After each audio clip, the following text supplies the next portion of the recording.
This is Festival Past Stories, a podcast series is told by the people who create and make festivals come to life. You will go behind the stage, kitchen, or studio door to hear the stories of passion and inspiration that started some of the world's most beloved festivals. Hear the startup stories and how an idea went from what if to what's next. Welcome, friends, back to Festival Past Stories. This is the podcast and series that is told by the people who create and make festivals come to life, and great festivals have great venues, and we're talking with someone who owns and operates some amazing venues in Austin, Texas, some amazing music venues to be specific, and say hello to Stephen Sternschein. Stephen, a very loaded question to start with. How are you? Oh, I'm fine. regardless of everything happening in the year 2020. Yeah. I mean, outside of the standard contextual issues, it's a sunny day here in Austin, Texas. It's a beautiful day, and as a kind of a professional optimist, I think about the issues that we are facing, as a community here in Texas and around the country, and while there's a lot of fear and hurt, there's also plenty of opportunity for us to come together and make things marginally or meaningfully better. I should say, not marginally, it's the opposite of that. Meaningfully better for everyone. We can talk about that, today. Sure. And it definitely feels like maybe a page is being turned and that people are listening. Yeah. And that seems to be the first step. That's right. It's great that we are here, and I'm looking forward to brighter days ahead. I know many people are. Put COVID aside and everything that's affected your business and my business, live events, and so on, where we'll be back on a stage one day introducing some awesome acts and hosting charity benefits and raising money and doing all these great things. But there is a social justice issue here that has taken center stage, not only in the U.S. and in great cities like Austin and New York City, but on the global stage. So there's a stage for that. There's a stage for our thing. And I'm excited to see progress that will happen next. So We'll get right into it. Speaking of social justice, we have a friend in common, Volunteer Lawyers for the Arts. I host their auction. Of course, that got postponed this year. But you interned with them 12 years ago when there were a lot of issues for artists. You make a great piece of music, or you put something out there, and then, of course, it goes on the internet, and then everybody's just taking it away for free. And you were right there at the, I wouldn't say nascent of it, but the right after the Napster stuff, and trying to protect artists during that time when their product was just getting out there and people could use it for their videos or whatever. And you're like, no, somebody created that. That's original IP. So what was that experience like for you? Great question. So when I was at VLA, when I was just coming out of law school, and, I had been, performing as an artist and working with artists for a little bit. We were in the era of a la carte downloads from Apple, iTunes, and pre-streaming. Like, streaming was still a twinkle in Daniel's eye, so to speak. And there was a company called Rhapsody, I think, that a lot of people were talking about at the time, but nobody had really, it was kind of like everyone was really trying to figure out, the big problem or the question was, okay, Napster kind of sort of ruined everything, right, once. Then Apple came in with a la carte downloads, and, what happened with that is that instead of people purchasing a record with 12 tracks or 14 tracks that an artist would get paid on through publishing and master, revenue shares, right? Now that $20 purchase became a $2 purchase. And so we were all discussing or thinking about, how do we reinvent the album format so that people will consume, packaged content again. And at the time, it seemed like, Sony had a great opportunity to do that because they were really the only person in the ecosystem that had a hardware, a software, and a rights management component. So after working at VLA for a few years, I went to work in the business and legal department at Sony, and I learned a ton about the major labels' approach to content, which it's played out pretty well for them. They pretty much own a big chunk of Spotify, and those streaming royalties are kind of like standing up that whole industry right now. Yeah. So it was interesting to see that stuff get figured out, even though I can't take really any credit for doing anything other than shuffling a couple of pieces of paper, around for the people who are actually doing the hard work. Yeah. So your first job in the music business was with VLA. My first job in the music business was actually working on a radio show called World Cafe Live in Philadelphia at WXPN. That's where I went to college. And when I was a sophomore, I started working as a production assistant over there. And that's like kind of how I got my introduction to like the professional music scene. Yeah. Because basically like my job was to greet the artists when they showed up, set their, instruments and band up in whatever way they wanted to, and then listen to them complain about their managers and their agents and their record labels and how they weren't getting enough money and So like nothing's changed today. Nothing really has changed, although, the name on the checks maybe has slightly altered. But the issues that creatives face, in the pursuit of their passion, and the interface of that with the business world is the same. And I definitely still see, what I do as like an answer or a part of the answer to like stabilizing and protecting creatives that are on that path. So when you got into the business, you were an artist yourself already. Now you're on the legal side. What was your ultimate goal to get in the music business? What are you there right now? Yeah, I mean, okay, that's a good question too. I think, my dream or my goal has always been as an individual to be in a position to have music in my life every day. And so, yeah, I feel like, for me, the way that I have achieved that is, rather than being on, like, I'm not really like, I play music because I love to play and communicate with people through that. And I feel like a strong connection to, folks who are, who are doing that for a living. But for me, like the answer to doing music every day was, I'm going to be around the people who need my help every day. And that's how I can contribute. And I think that like, a big part of, and right now I would say like, I kind of put I tell people I'm like recovering attorney because while I practiced for many years, at this point, I've got my concert promoter, facility operator. That's that where I'm the managing partner. I started a tech company called Prism.fm that provides process management solution to people like that are in the same, like that are running venues and promoters. Yeah. And then, so I guess what I'm saying is that, the answer from like, as a concert promoter and a venue operator, particularly a big part of what I do today for artists that are just starting out, and promoters or business people who are just starting out is kind of help them to learn and understand how to do that well and profitably. So, I guess not too much has changed since I was picking up the phone at VLA, helping artists negotiate their, record contracts. Like now what I do for artists in Austin is I help them to stand up their live music, their live revenue stream, and, learn how to promote shows and how to engage people on social media in a smart and professional way. And hopefully make them help them make the connections that'll take them out of the market and into the, the national scene.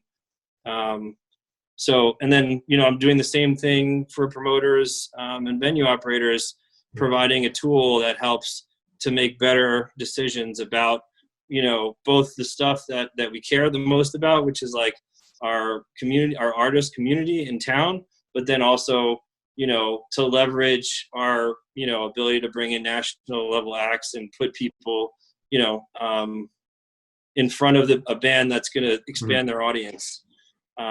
Or either way, actually, right? It's either an opportunity for a band to expand their audience, or an opportunity for, for an audience to discover new music. And both of those things, all kind of like, funnel back into like, let's, how do we do music every day? Yeah. And anybody who wants to do that needs to figure out how to make it financially viable. And that's what I do every day, all day.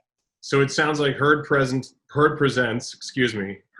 is like a culmination of all these things you want to do in your career. And now, from what I've seen, you really have the dream team around you. You've got the right partners and helping the artists with all these elements while, putting out a great product on the stage. Yeah. I would say like, I can't like not like Heard is one angle, Prism's another angle, and then NIVA is a third angle as to how to help, how to be a part of, the solution rather than the problem. But we're there's like, I think of it as like concentric circles of community, right? So there's who are we looking at today? That's a Heard thing. There's like helping the people who are all looking at those people independently in their markets. That's a Prism thing. But, and even more so, NIVA, is in a position to make impactful change. That's gonna help all the venues and promoters that are out there and independent, but also the independent artists, independent agents. There's a whole ecosystem of folks who are, not multinationals or backed by multinationals or publicly traded companies that need and that's really the heart and soul of this ecosystem, right? Those folks, I shouldn't say those folks, we, right? Yeah. Our role is like, it's never going to be like the place to go to make the most money. It's the place to go when you have the most passion for art and supporting the people who are making it. And NIVA started as a result of all the venues, all these independent venues being closed. And you're like, we got to all band together because yes, the government is looking after small businesses and restaurants and so on, but there's a whole other part of the entertainment and nightlife world that's not being looked at, and it's us. And it's people like Gotham Hall here in New York, and people, the ones that I'm usually working with for gala benefits and so on. But speaking of those venues, tell me a bit more about what was the inspiration behind it. You have Empire, Dallas, and Parrish. Parrish Empire Control Room, Empire Automotive. Well, Empire Control Room, Empire Garage, and the Parrish. All in Austin. And how did these all come about? Dallas or something. What's that? I'm sorry. How did these all come about? Okay, well, so Empire Control Room was the first room that we opened. And the reason we opened Empire is because prior, before I was living in New York and working as a manager / music entrepreneur. It's kind of like being an actor / model, like I was trying to figure out what I was doing, and one of the things I was doing was managing a band, but then there were like 18 other things, right? So almost all of those things like had a need or an interest in being at South by Southwest in Austin, and being a young, just out of law school, kind of nobody, right? I didn't have any connections or anybody I could really call to make things happen. We just kind of we were like trying to South by would not take my calls because I was trying to get the band booked, right? It's called Darren Klein, which is, it's funny because now I was just on the phone with him the other day and we're buds. But at that time he wouldn't answer my emails except to say, hey, we're not interested, or submit the normal way, stop bothering me, And you're like, no, I've got this great thing. I need to come right to you. I'm here. I'm local. I'm making this happen. Right. And so what we did was we rented a room and through an unofficial South by event, like so many other folks have done in the past. And, kind of was like a child wandering into the middle of a movie in terms of the political issues with throwing unofficial showcases versus official. And so, after a few years of throwing unofficial showcases that were pretty dope, and getting bigger and bigger, we started out with a one-day event and 10 bands. And what happened kind of magically from that is like I started getting calls and meeting people that I really shouldn't have been talking to at that point, because having a stage at South by, unofficial or not, was like a big deal. Like I'd get calls from like label heads saying like, hey, will you put this band on your showcase? And I was like, maybe. Sounds cool. You have to submit through the normal way, and then maybe I'll think. Yeah, all of a sudden, right, well, the other foot. I like it. we certainly weren't like nowhere near as big as what South by was doing, but like it was I guess enough that, you know, there was this one year where we had a really cool new tech partner called Bandpage, formerly Root Music. I don't know if you remember. If you know all this stuff about the origins of streaming, you might remember that before Spotify, you know, inked its Facebook deal that gave them kind of like control over music on Facebook. Yeah. There's a company called Bandpage that figured out how to do it themselves, and like really great rags to riches story in terms of like over the course of a few years, going from helping, you know, 50 bands to design their presence on Facebook to 500,000 bands all using their widget to turn Facebook's experience into like more like what MySpace had been for bands at that time. Yeah, so I'm still on MySpace. I think I'm the only one. It really is MySpace now. I am the only right. Space.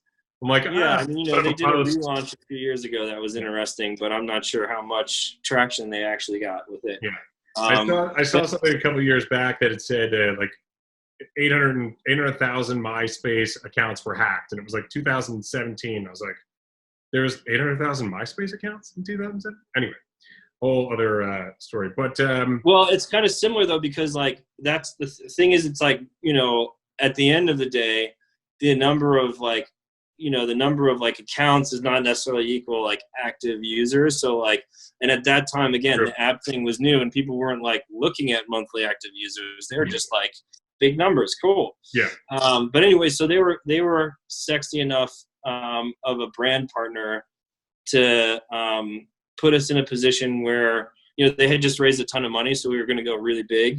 And we did that. And at the same time that happened, I also finally got a call back from somebody else at South by who was super cool and really took a huge risk, a huge chance, being like, hey, like, why don't we just work together? Like, this was a new thing for them. They're like, instead of chasing you around, arguing about, you know, using the word South by in your marketing, why don't we just partner? Like, let's do it together. You're a cool music person.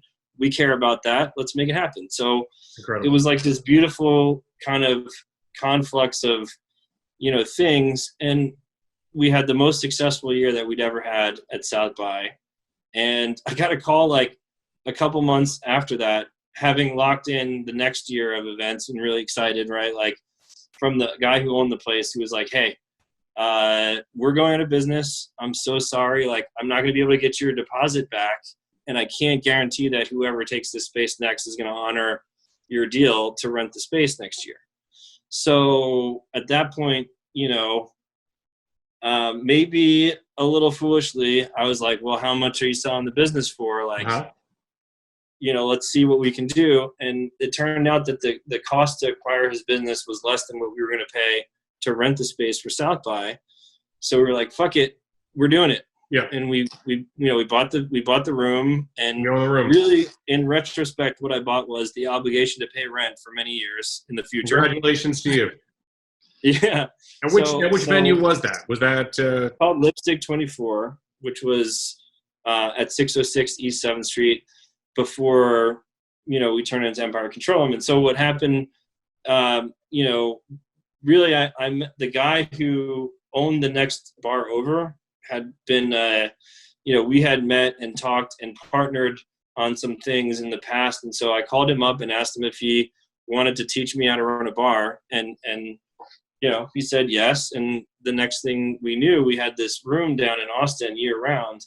And our plan was really to just use it for South by and make enough money to cover the rent and then let it sit, you know, like, which is something that people were doing. But once I got down to Austin outside of South by, I fell in love with the music community. That, like, there's just so many different reasons why Austin is the shit. Yeah. And I couldn't leave. And I also couldn't get the idea out of my head that, like, we might be able to build, or we could build a place that gave that South by type of experience to folks all year round, you know? Which is incredible. I mean, we're talking about disruption in the music business from the technology side, yet you kind of disrupted it and disrupted South by, I'm going to call it South by now as well, a little bit, you know, in your own right. And I love how I saw that you're saying your approach basically is to empower the artist and the audience. It's very hard to keep everybody happy. So Yes. how do you do that? And in your own way, you're disrupting the plan itself. Well, I think the first thing is, you know, true passion and commitment to, you know, providing that experience to everybody that's involved, right? So the first thing is like, it has to be driven by that, because you need to go every step of the way. There's an opportunity to say, I won't do that. You know, I'd rather go play video games or like hang out with my girl. But if you're passionate, you say, no, I'm going to take that extra step and go the extra mile for an artist, manager, patron, an employee, whoever it is. Like, it's just, you know, basically doing the harder thing and taking that extra time. And all of that comes from, you know, passion and belief at first and foremost. Then I think the second thing is like, you know, really like business intelligence and understanding, not just like, you know, finger in the air, like, I wonder how many tickets we're going to sell for this show, but actually put some, you know, rigor and modeling behind those things, and make decisions that aren't just instinctual. That's important. And I think every promoter will say like a big part of being a great promoter is instinct. But another, like the other side of it is, you know, rigor and process. And, you know, that's one of the big things for Prism for me was like, or not an attempt, but we've brought like, you know, more process to the table than there's ever been in the booking and talent buying worlds. Yeah. And that's something that benefits not just the organizations that use it internally, but also the people who are, you know, dealing with them, artists, managers, labels, agents, all those folks. Yeah. And then, so what goes into, you now have your own particular standard to put on a show at one of your venues. Yeah. So what is, you know, what exactly goes into that to get it to the standard that you had in your head, but now that you are known for delivering to the music lover, and to the talent as well? Okay. So I think probably if you asked me 10 years ago what went into that, I would say lots of like, the answer would be aggressive. It would be like, you know, how many times am I going to have to yell about something or push or micromanage? But what I've learned over the past decade, I think, is that like, really the answer is like empowering people, you know, on the team with a clear mission and a clear understanding of why we're doing what we're doing. And then, you know, making sure everybody's needs are met, making sure they're happy, so that they can go out and do that stuff without, you know, worrying about whether they can pay for their next dental visit. So like one of the things we do is we have healthcare for all of our staff, all of our, you know, full-time staff, which is really difficult to do in this industry with the margins that are there, but, you know, really necessary. And one of the things that we're doing at the NIVA level is trying to figure out how to give access to everyone in our network and all of their employees that same, you know, coverage, that same health insurance opportunity, among other things. Yeah. So, yeah, I mean, and we went actually like about 5 years ago, we went through, you know, kind of like a discovery process where, and this is something I think that a lot of small businesses, not just promoters, go through. It's like, okay, you know, there's a small group of personalities that are driving, you know, this great, you know, business and that are making everything happen. In order for us to really be able to scale, we have to institutionalize that knowledge in a way that anybody who shows up to get to work, you know, can understand where we're starting from, rather than having to spend 6 months or however long to like get there themselves. So I think the most important thing is clarity of purpose and conveying that to the team, because that's, again, what empowers them to go out and act in accordance with our values. So Yeah. when it just comes down to, again, being willing to put the time into making sure that everything is right, and like creating a culture around that, so that everyone from the door person that greets you to the stage manager that opens the green room and make sure that there's cold drinks and food or whatever is on the rider, and takes it personally that their responsibility as a representative of our great business, that their job is like critical to that. It's excellent. And it sounds like, another word for clarity might be transparency, and success businesses out there really, they from the maybe lowest person down in the pecking order to the boss and the owner, you could ask anybody and everybody knows what's going on, from a financial standpoint and so on. And they become more invested, I think, as employees. And as an entrepreneur, you have definitely figured that out pretty well. So well done. I would say I'm figuring it out. It's a constant thing, but more than not, for sure.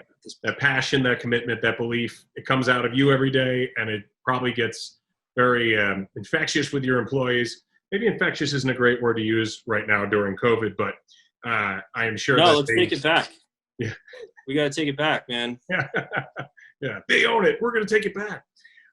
So speaking of that, with we're talking about continued disruptive changes in the music business, and I mean, have you ever seen anything as disruptive as COVID-19 in this or any business you've been involved in? I mean, no. I mean, like the closest thing would be like World War II, I think. Like the Great Depression.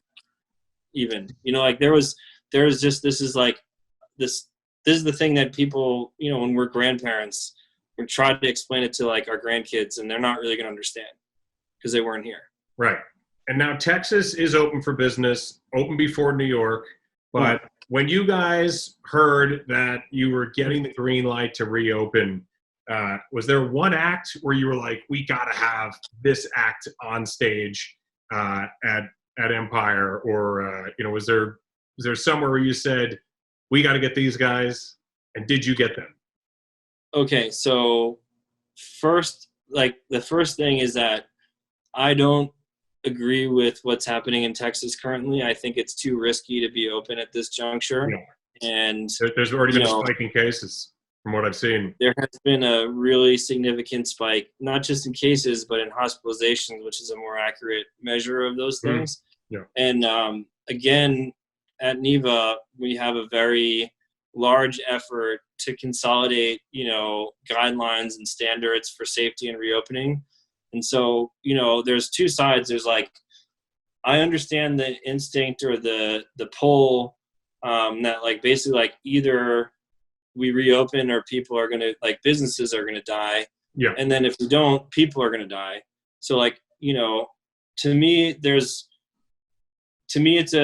I'm maybe privileged to be able to say, maybe not the best time to use that word either, but to say like, I care more about people's lives than I do about, the financial future of my business. But I'm lucky to be able to say that, and not everybody can. So I certainly don't want to but I also feel like I've learned through this crisis that I can't necessarily trust the stuff that comes out of, the official government, sources, in terms of trusting them to make the best decision for all of us. And so I've had to, get comfortable with the idea that we can't just rely on folks to tell us what to do. We have to actually proactively think about it as intelligent, rational human beings, and make decisions based on that first. And so for me, and like what I'm really kind of getting at is like, when we were shutting down, my position was like, the government will tell us when to shut down. And this is like a mistake I think that I made, or I don't know if it was a mistake. Not like, we were lucky in Austin that they decided to pull South by. We were lucky that they did that. If they hadn't, shit would have been much worse. Yeah. And at that time, you know, I only saw the threat to my people, their livelihood, and, you know, what not having South by would do to this whole community, you know, financially, right? And, you know, my position was like, well, if the government tells us it's not safe to go on, we won't. But until they do, you know, we're going to hang on. Right. And that was the same thing here. And on March 10th, I hosted an event with 300 people. And one of my friends comes up to me and he's like, forget this elbow thing. Shake my hand. Come on. So I shake his hand. Turned out that he ended up getting COVID and getting really, really sick. He didn't get it from me, but I also didn't get it from him. He may have got it at the Super Bowl, where they say a lot of people got it, and that was just, it was flying around there, and people Right. all over the world obviously coming together for that game. But yeah, from the CDC to the WHO to state governments, city governments, and, you know, the guy who's in the White House. The reality is nobody has an answer right now for when it's truly safe. And in the absence of that answer, I don't think that it's reasonable to like congregate or to like be engaged in business that brings too many people together. I agree that we can't just shut the whole economy down. That's crazy. We can't do that. Right. But going to a bar or to a show, unfortunately to me, while it's important and it's critical to my livelihood and to my lifestyle choices, you know, like I care about art and culture and I want to support it. You know, the medical danger, it supersedes that, like, you know, that piece of it. Like, and to me, like when you talk about reopening, look, we all know that you're not supposed to drink and drive, right? Because when you're drunk, you don't have the same decision-making capabilities that you do when you're sober. Not me. And No. I'm always 100% focused. You can't find anybody out there who will say, well, when Pat's drunk, he's actually smarter. So you'll never hear anything about me. I'm glad you agree. Yeah, I've heard this about other people. Yes. And so I think that, you know, the idea, like, look, bars are like our job. Like a lot of times I think of it as adult babysitting, you know, because people get drunk, they turn into children, and then we have to like safely get them, you know, from wherever they are to a place where they're going to be okay. You know, like I always tell our security guys, like, there's definitely like the RoboCop mentality that you'll see in some venues. We've made a very conscious effort in my clubs, and I think really all over Austin, for security to, like, even the word security is not, it's really like customer support, right? Like, sure. The role is like, we're here to help people to party responsibly, to make sure they're safe, and if they're in trouble, to fix it. So rather than thinking about it like violator, like out, it's like, hey, you know, if you're doing something wrong, like wiping an X off because you're underage, like we'll actually tell you why you shouldn't do that and give you an opportunity to do it right. If you're, you know, rude and aggressive and we have to eject you, we will do that, but we're going to do it in the most, you know, low key way possible, and understanding that people sometimes, you know, have those moments. But so like, the thing is, if you take like the normal way people behave in bars, even if there's like 25% cap, there's no, like, the human error, the opportunity for human errors in the safety protocols and the sanitation protocols, you know, like you're, you know, it's like jumping into a semi truck while you're drunk and like driving down the highway and being like, yeah, people will be fine. Like I might swerve a little bit, but like, no problem. They'll get out of my way. So that's one of the things that NIVA is talking about, right? In this new world, what is the proper way to reopen, the proper way to be safe, and then to take care of our people while they're in the venue. So all of these things are changing, and you guys are at the forefront of that. So tell me a bit more about that and the, you know, these, because this is, if they're like, great, you can open, you're like, how do we do that? Right. How and when is it really the right time? And like, you know, there's a financial consideration too, which is that like the larger clubs, you know, 20% occupancy is not going to do it. If you're a 100 cap room and you can only put 20 people in there, probably still possible to make $1. But if you're a 1,000 cap room and you can only put 200 people in here, man, that's upside down any way you look at it. There's no way to make that work. And the experience for the customer is going to stink. It's not going to be anything good. You walk Right. into the That's park. right. You're right. How do you serve drinks? I mean, I guess people are at their tables with their masks on, or they take them. I mean, there's so much. Mhm. There's so much there. And now, but on the other hand, there's also a lot of positive indicators, right? Like, as much as maybe Texas reopened a little bit too soon, we'll have to wait and see really like how that ends up. Like, there's new guidelines that surface to surface transmission is not a huge thing. The Right. other day, the WHO said something about asymptomatic folks that they then rescinded very quickly because it was inaccurate. But like, to my point, Yeah. it's not figured out. They're like, we may have been wrong about the thing we said 5 minutes ago. So Yeah, scrap no, that. somebody kind of made a boo-boo, I think, is really what happened. But so the point is that we're trying. There is a path forward, and I'm excited for we don't have the plan released yet, but it will be very soon. And I would feel confident reopening with that plan. Yeah. And I think that's what's missing is that like we've been rushing to get things open. We haven't thought enough about how to maintain some really good practices and have certainty that we're not exposing people needlessly to risk.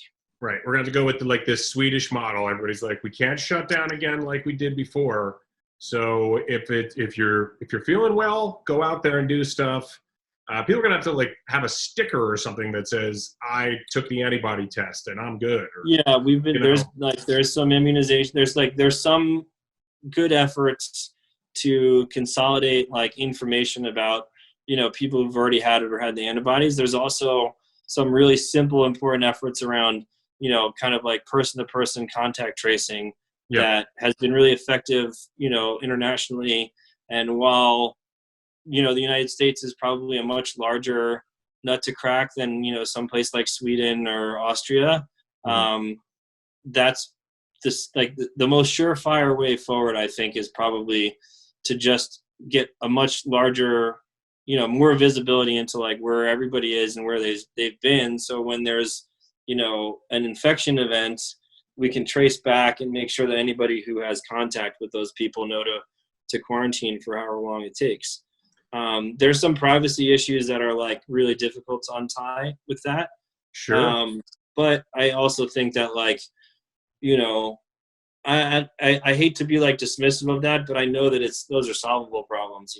We just have to think about it. Yeah, and it sounds like NIVA. Sounds like you guys are tackling that kind of stuff and being a force for good for venues across the country.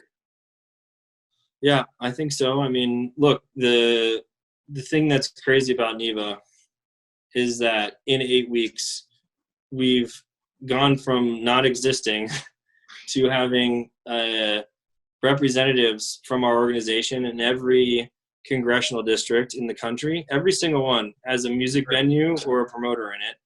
And all of those folks have contacted their representatives with our platforms and message. And we've already gotten, our first kind of legislative victory in the PPP revisions that were passed last week. So from that perspective, we've, I like to think of it as the miracle of Hanukkah, basically NIVA, the lamp has been burning for months with no oil. Forget 8 days. You've been burning it for 8 weeks. Yeah, no joke. And the people that have come together around, that lamp and that, that fire that needs to keep burning are some of the most impressive people I've ever worked with in my entire, I've never seen anything this big happen so fast, and neither has anybody else. It's really incredible, and it's such a great sign for the future. We're not nearly done fighting, but to have been able to achieve something meaningful in such a short amount of time is really just obviously it's a crazy time, right? But it's also a testament to the collective will that exists and the infrastructure and this kind of this grassroots political network that always existed but has never been activated in this way. All right, it's incredible. So on that note as well, because I know we're running out of time here and you're running out of battery life perhaps, how is your staff doing? Man, I talk to them every day. We have we have this group me where everybody is kind of discussing, like right now, most of us are talking about the social injustice and the marches and, Black Lives Matter, and how we're as a group supporting those things because, a week ago we had Blackout Tuesday, and the way that we at Empire interpreted that was we're stopping everything else we're doing and we're going to focus on how we can help our Black community to, speak louder, like whatever we can, like what are the things that we can do to support that movement. And it's our movement really, again, like I feel like, we've been privileged, again, to use that in the wrong context, to support a tremendous amount of the, it's like basically just like we throw hip hop shows. Nobody else in town does that. Like we're not scared of shit. Right. And I know the music business really got behind Blackout Tuesday. And I believe the hashtag was the show must be paused. Yeah. And I think that there are some folks where that was just kind of like a way to like, not actually deal with the issues and like just kind of put something up that like did the trick. But, one of the things we did at our last town hall meeting as an organization is we just heard from all of the different members and how they were interpreting, what they were doing, to deal with this in their communities. And again, really amazing to hear how much support and opportunity there is for us to make a positive difference. Mm-hmm. I wish I could, we already have like 8 different initiatives specifically around diversity that I think are going to be meaningful at the organizational level. But just to hear the stories from people, Dana, who's the president of our organization, is also in Minneapolis at ground zero for all this stuff. And hearing how she has been able to stand up for her community. And then to hear about everybody else, all these badasses who have been working on the music stuff and saying like, hey, we're putting that aside for now because this issue needs to be, taken really seriously.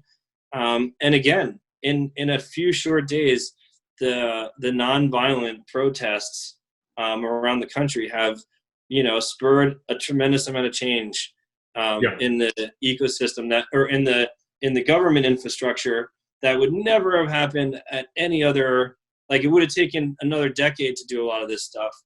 And, in the context of the pandemic and, I think, everything is so much faster now. Like things are happening so fast because nothing is tied down anymore.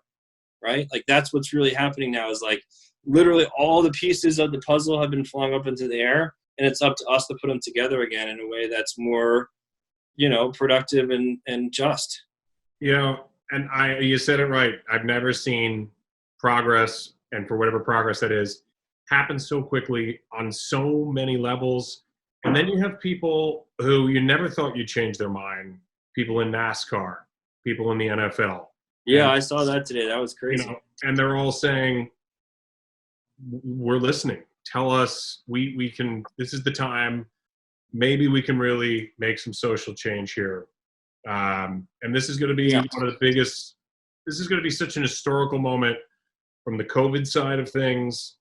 But then from this side, it was like, well, obviously we know what the story of the year is, but this is going to be the story of the year. Social injustice, the change that's happening from within individuals and then within small communities and then within cities, states, and the United States and the world. So yeah, really I think I think the biggest kind of like, soundbite, for all that I'd love to, hopefully you can find some room to leave this in, when you edit this stuff, is that like, we have the thing that has changed that has been shaken loose specifically here is the ability to stand to the side and not engage and not participate and be vocal about, the condemnation of racism and institutional racism. That's what has stopped this movement since like Martin Luther King's time is just the willingness of, white people, and to basically like stand to the side out of fear for like, you know, the financial or the social repercussions of being too vocal about, you know, hating about racism and being fucking terrible. Yeah. So like, you know, where it was okay to not march and not protest and not say anything for a long time, now it's not okay. And people have seen and are realizing that there's no way to not pick a side at this point. You have to, and the good guys, which are the people that want to be on the right side of history and support social justice and equality, could finally win this time, or at least make some major steps forward. So I think there's a lot of lessons that we can pull from the civil rights movement in the 60s.